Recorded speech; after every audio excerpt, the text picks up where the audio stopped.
The Capulet residence was at its peak of splendor. The torches' lights illuminated every corner of the grand hall, where guests, dressed in their finest attire, danced and laughed to the rhythm of the music.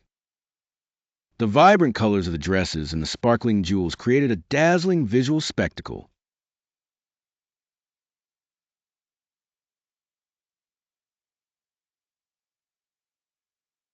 Although Romeo had promised not to get carried away by the fun, he couldn't help but be captivated by the energy of the place.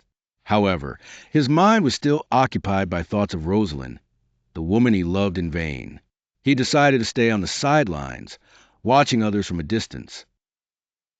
It was then that he saw her.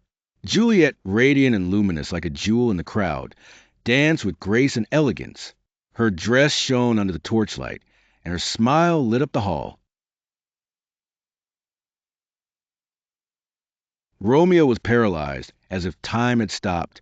In that instant, he completely forgot Rosaline.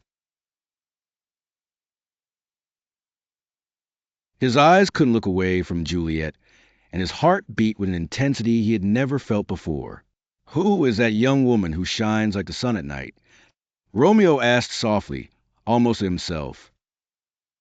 A servant passing by, hearing the question, replied, "That is Juliet, the daughter of Lord Capulet." Romeo felt a mix of awe and despair. Juliet was a Capulet, the daughter of his enemy. However, that detail didn't dampen the fire that had started to burn in his heart. For the first time in a long time, Romeo felt love overwhelm him completely.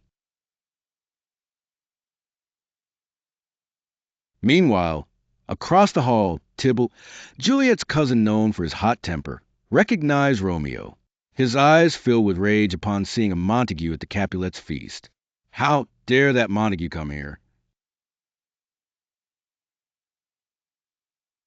Tybalt murmured, fists clenched. "This is an affront to our family." Lord Capulet, noticing the fury on Tybalt's face, approached him and firmly took his arm. "Tybalt, calm down," Capulet said in a serene but authoritative voice. "I want no trouble tonight. Romeo is a respectable young man, and he has not come to cause disturbances. Leave him be." Tybalt, though furious, obeyed grudgingly. However, his gaze did not stop following Romeo, filled with resentment. Meanwhile, Romeo, driven by a force he couldn't control, approached Juliet. When they came face to face, both felt an instant connection. Romeo gently took Juliet's hand and, in a soft yet passionate voice, said, "If my lips profane your hand, let me mend my fault with a kiss."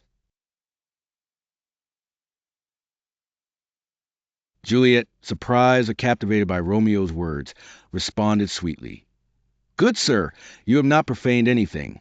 Your gesture is rather holy."